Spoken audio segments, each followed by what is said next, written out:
Are you searching for a deeper understanding of yourself and your place in the world? Do you yearn for more balance, more peace, and purpose in your life? Well, look no further than the Intuitive Revolution podcast, your trusted source for holistic insights and intuitive guidance. I'm your host, Alicia Faricelli, and I am ready to take you on a journey to inner peace and balanced well-being. Thank you so much, Lani, for coming in and speaking to us today. I'm super excited about our conversation.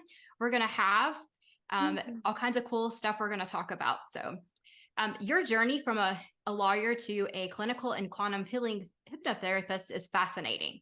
Can you share the pivotal moments that led you to explore the subconscious mind and become an intuitive healer? Sure. So it's been an interesting journey because the first time I ever heard of intuitive healing, I thought it was crazy. I remember I was on a road trip with a friend, and she was telling me that when she was a kid, there was some guy in her high school, whenever he was sick, he would go into the woods with his mom, and she would hover her hands over his body, and he'd get better. And at the time that I heard that, I was just a lawyer, and my mind said, well, that's a liability. If he gets hurt, there are some issues there, potentially legal issues. So I was a skeptic from the very beginning. So I would say one of the first ways that I was introduced to the power of the subconscious mind was through hypnotherapy. And I had been going to counseling for a really long time, for decades. And it helped. It certainly did. It helped me to cope, but I think I was just scratching at the surface of something deeper. And I tried hypnotherapy simply because I had friends do it. I was really just like not sure where to go. And a friend said she had an interesting experience. And I noticed a change in her. She may not have noticed it, but she was normally very reserved. And I noticed that she became more open, more vulnerable with people. So, like, okay, I got to check this out. And after my first hypnotherapy session, just one session, I had stopped having suicidal thoughts. And that was something that I had struggled with for decades, since the age of 12 or so, from puberty. And each month, when people have or women have their cycle, I was having suicidal thoughts, and I thought that was my life. So with, traditional counseling, I was like, okay, I've learned how to cope. I've learned to self-soothe, but with the session of hypnotherapy, I realized that wasn't life. I could live without having those suicidal thoughts. So I think that was the introduction to really understanding the power of the subconscious mind. And then after moving to St. Petersburg and being introduced to the spiritual community, I realized, oh, there is something more to this. There is something going on that's not just our body, that's not just our mind. There's a spiritual body. And after being exposed to Reiki, I myself became a Reiki master. After traveling the world and learning from shamans and gurus, I realized there is something more to this. And ultimately, I decided to do ayahuasca. And through that journey, I realized that I was supposed to be doing something else. And being a lawyer was my highest calling after or before ayahuasca. But once I had healed, once I had understood certain universal truths, it was now my obligation to share that with other people. So I eventually went back to school to become a clinical hypnotherapist and quantum healing hypnotherapist. And I facilitate ayahuasca retreats in South America as well. Oh, that's beautiful. That's Thank amazing. How you. you go from one just, really successful, high profile career into Yeah. something just completely different. Absolutely. And what's funny is I went to India many, many years before, and I met with a Vedic astrologer. And in India, that is a profession, a Yeah. respectable profession, not like woo woo, how people Yeah. might consider it here. And he told me, at a certain age, he gave me the age. He said, you're gonna switch jobs. And I was like, well, I'm gonna be the managing partner of my law firm. And he goes, no, you're gonna do the complete opposite of what you do. And he's like, that's impossible. So I never even considered that it was a possibility. But what I like to think is that our mind, even though it is more powerful than any computer that exists, thinks this. But the universe or God or source or whatever you believe in has the capacity for something greater than we can even imagine. So it's a little bit of doing our best, a little bit of efforting, but it's also a little bit of trust as well and a little bit of flow. Yes, that is, you said it perfectly. Trust and flow and letting Yes. it all work out. I love Yeah. that. So you've discussed how exploring past lives can provide answers and healing to challenges in our current lives. Can Yeah. you elaborate on how past life regressions work and the transformative experiences your clients have had? Sure. So, past lives is an interesting topic. Some people will go to Akashic Records readings where you can go to someone and they tell you about past lives. I think that has some value, but I think actually experiencing a past life and doing a past life regression, I think is a little bit more effective. It's different between someone telling you what to do as opposed to you personally experiencing it. So, when I have clients going through past lives, you see them experiencing pain, you see them crying, you see them vividly experiencing something that had happened before. So I think it's different than an Akashic record reading in the sense that you're the one in control, you're the one who is leading that journey. The way we do past life regressions is through hypnotherapy. So, similar to a meditative state, we relax the body, we still the mind. It is still in a heightened sense of awareness. So you're perfectly aware, you're perfectly there, but your brain waves are slower. And in that theta brainwave state, that slower brainwave state, that's where all the information is. That's where the memories are. So we can access our subconscious mind and we can take it to not just childhood regressions, but even past life regressions. And we can even take it a step further. A lot of people are very familiar with a subconscious mind, but there's something we call the supraconscious or the collective consciousness that we can tap into as well. So hypnotherapy gives you that ability to tap into those different areas of our mind and even different realities if we choose to do so. Some of the experiences I've seen my clients have, I think the most profound experience was a client who had a lot of health issues. She had struggled with cancer very early in life. She had multiple types of cancer. She had surgeries. She had issues with her digestion, and she was no longer capable of eating food. So she ate soup. Wasn't really soup. Is like kind of just like a liquid of sorts. I wouldn't even call that food. And after doing a quantum healing hypnotherapy session, we saw the root cause of what was going on. There's a lot going on in this life, but there were some things that were tied over to past lives. And once she realized what the root cause of that was, she got information from guides. They even told her to take certain supplements, go into the water, do all sorts of things. And now she just sends me pictures of her eating different foods. So she went from believing that she could not eat to just sending me pictures of I'm at this restaurant, here's this taco, here's this burger. It's a difficult food for her to process. And that healing happened simply because of her subconscious mind and receiving information from past lives. That is amazing. Yes. It always just amazes me how your body heals, but it's also your mind heals with it. Absolutely. So Yeah. Deepak Chopra talks a little bit about this. He wrote the book Quantum Healing, and he talked about let's pretend that we fell and we scraped our knee. We assume that our body will heal it. However, let's say you get cancer, you assume that you will die unless you get some sort of medical intervention. And when we believe those things, whatever we believe is true, and if we believe that we are powerless and some sort of illness or circumstance will get the better of us, then we're correct. But when we can believe that we have the power, that we have the ability to heal ourselves, we get out of the way and we let our body do what it naturally does, and that's to heal and to restore and repair. Yes, yes, I preach that all day long. I'm so glad you brought that up. Mhm. Yeah. Let your body do the healing. And there's a time and place for, I call it Western medicine to come Yes. into place. There's a time you need medications, and I'm so grateful that we have that. But Yes. a lot of this podcast is about educating people of there are so many different alternatives that are better for you, even less stressful Yes. modalities of healing. So yeah, thank you for bringing. Absolutely. And I think it's all about collaboration. So we talk about collaborating with people, but how about we collaborate with modalities as well? So depending on the person, depending on what problem they may have, I don't think it's one or the other. It's not this or that. It can certainly be both. It can be Western medicine. It can also be the power of quantum healing in our bodies and meditation and breath work. So I don't think that one is superior to the other. It really just is a matter of what helps each individual and each individual circumstances.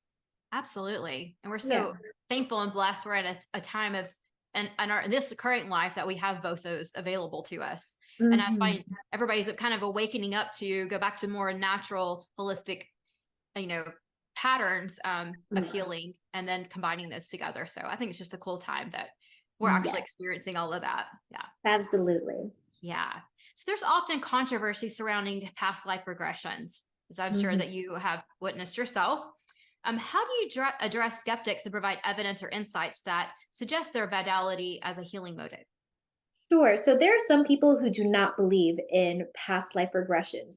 Some people have religious beliefs that do not allow them to believe in that. There is this life, there is heaven, there is hell. Some people don't believe there's anything after this life. So just because you don't believe in past lives doesn't necessarily mean that they are not helpful.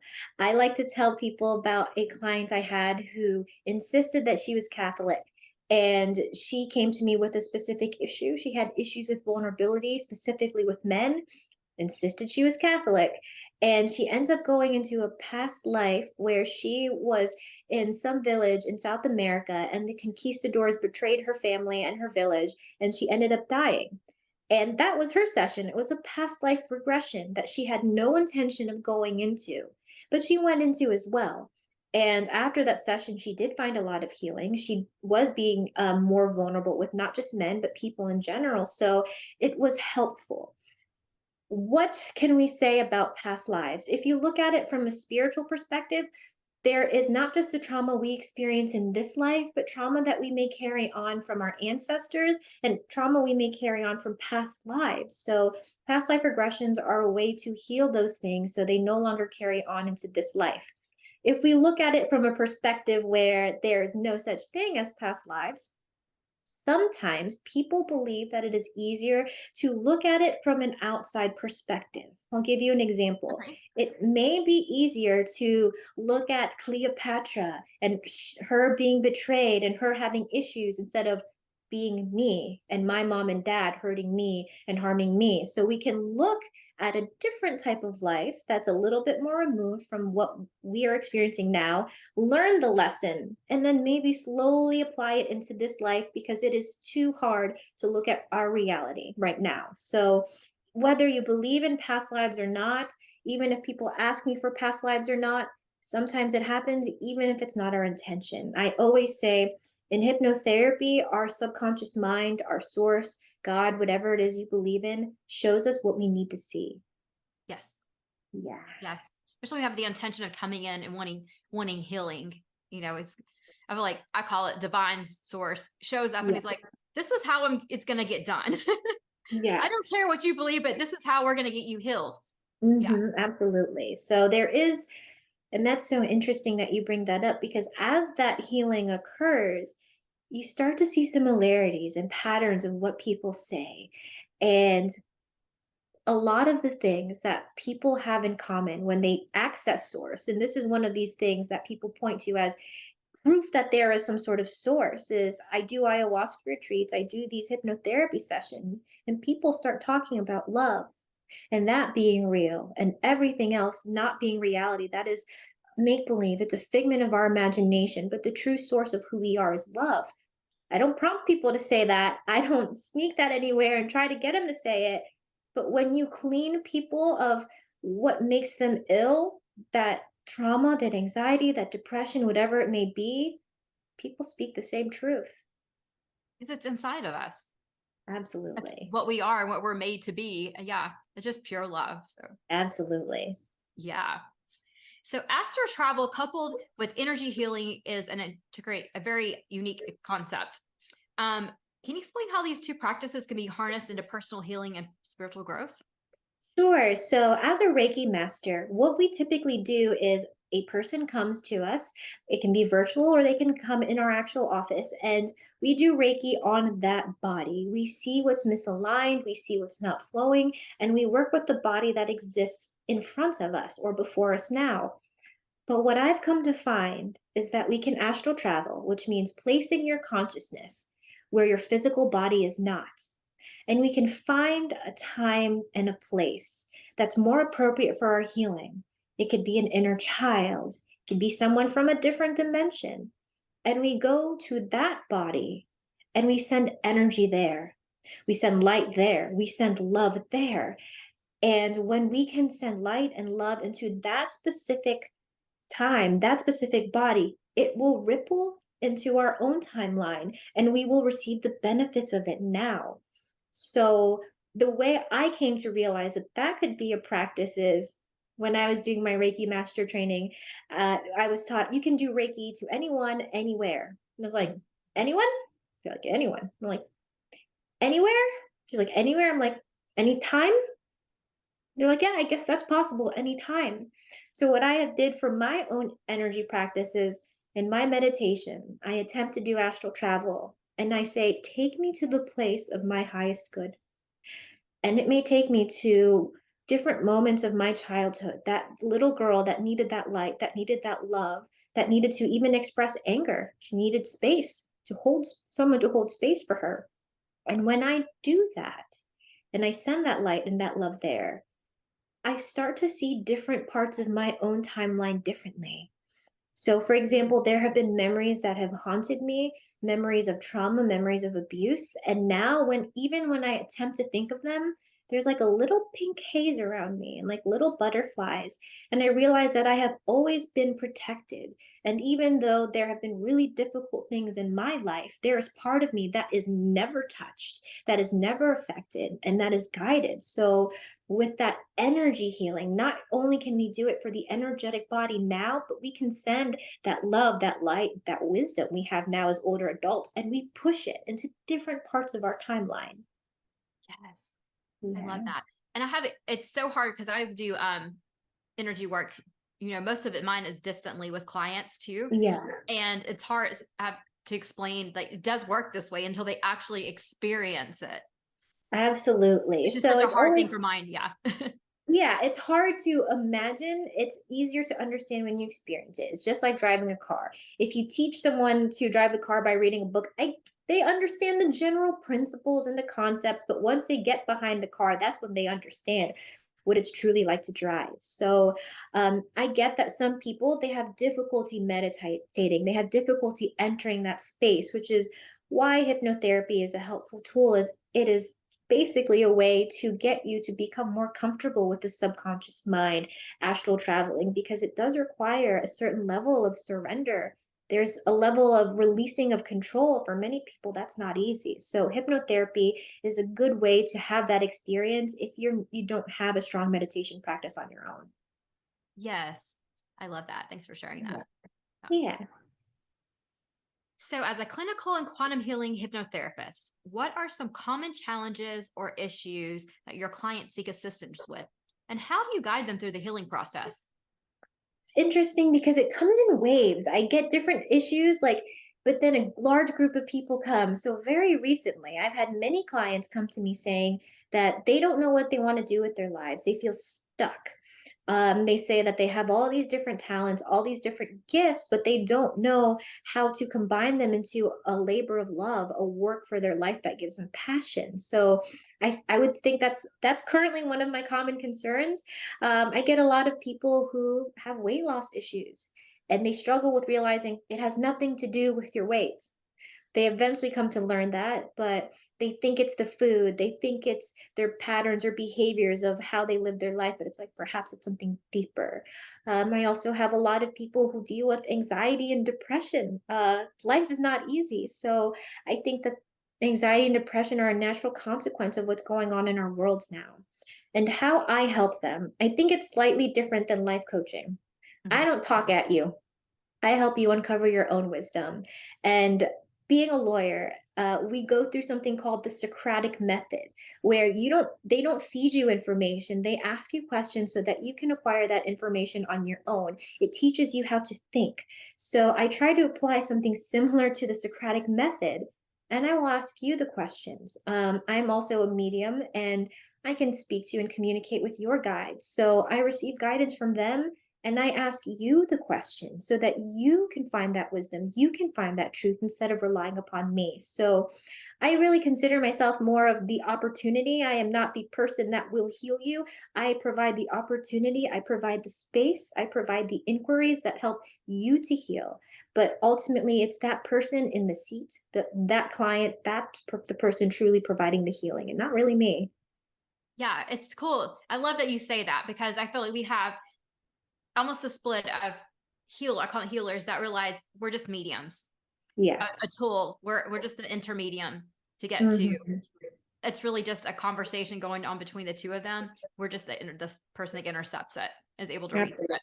Then you have Yeah. some that are like, "Oh, I heal you. It's all me." So it's like, would you find the people who are willing to accept that we're just on a journey of service? Mhm. Yeah. I will say, is it possible for us to heal other people? In a limited capacity, Yes. yes. Obviously, a more practical thing is someone's bleeding and I give you a band-aid. Obviously, I'm helping you. Right. But when we look at that more carefully, it's really the body healing itself, and you just giving a band-aid and giving it the space and support it needs. So, yes, it may seem that us healers who are wiser or more healed don't necessarily believe that, provide some sort of wisdom or healing, but ultimately I think we're just catalyst for other people and their own healing.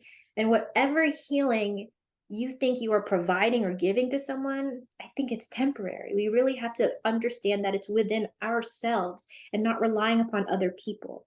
We support each other, but our healing journey is ultimately our own task and responsibility. So your training and certification through the Dolores Canna is impressive. Can you Yeah. share some stories or examples of profound healing experiences that clients have had during past life regression sessions? Sure. So one that's you never know where it's gonna go. It's just as interesting for me as it is for the clients who are experiencing it. I remember having a client who felt very trapped, very stuck. She had trouble asserting herself. She had trouble asserting boundaries, and the word that she kept saying was trapped. And we do past life regressions, and in one past life, she was in prison. Wow. In one past life, she was a slave. In one past life, she wasn't quite in prison, but she was very much controlled by a family, and she ultimately committed suicide. And she felt like that strangled, that suffocation. And when she saw all of those things, received the lessons, because again, we're looking at it from an older, wiser space. We can look at those lives and what lessons were there that we could have learned that we can apply now. So after looking at those past lives, she realized she's not stuck anymore. Those past lives, there were circumstances that made her stuck, but now in this life, the circumstance that makes her stuck is herself, her own choices. So that was healing for her and helped her move forward because she realized that she's the one in control, making it so that she can't move forward in her life. So you never know where things are going to go. And that to me, I think was such a powerful past life regression or past life experiences because it gave her control instead of looking for the guides. Because a lot of people say, I want to do a past life regression so I can speak to my guides. I can get information from a greater source. There is no greater source than yourself. And that's what she learned through that session. That's amazing. That's going to be so Mhm. empowering for her. Yes, absolutely. Yeah. Yeah. For listeners who might be new to this concept, how can they begin exploring past life regressions or astral travel as a means of personal healing and self discovery?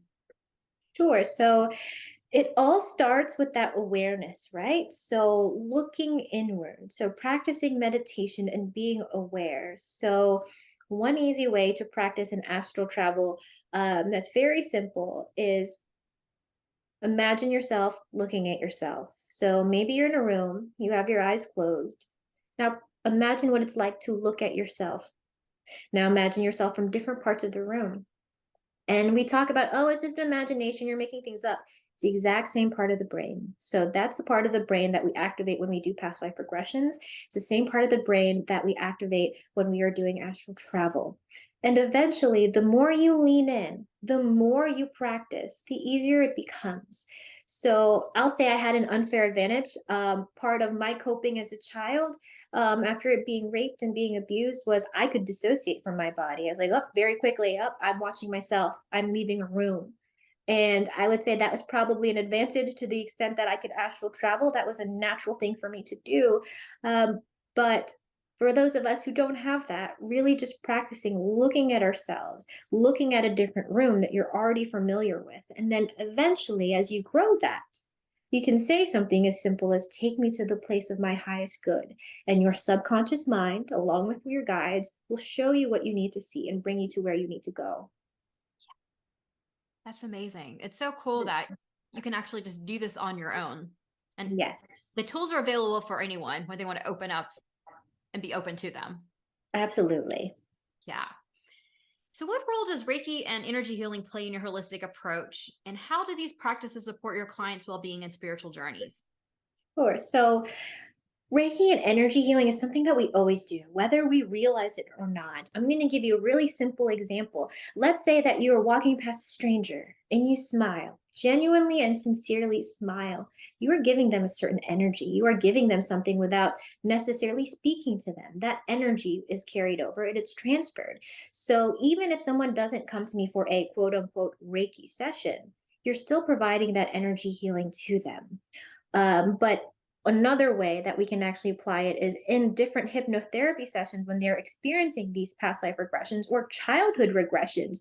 You can start to see parts of their body activating. You can see it a lot in people's gut. You can even see people's body moving. So, even in those instances, while they're going through that experience, you can provide that energy healing as well. You can try to make sure that those chakras flow as well. So, I don't think, even though there's different modalities, I don't necessarily think they need to be isolated and they can be used together to really provide people with the healing that they need.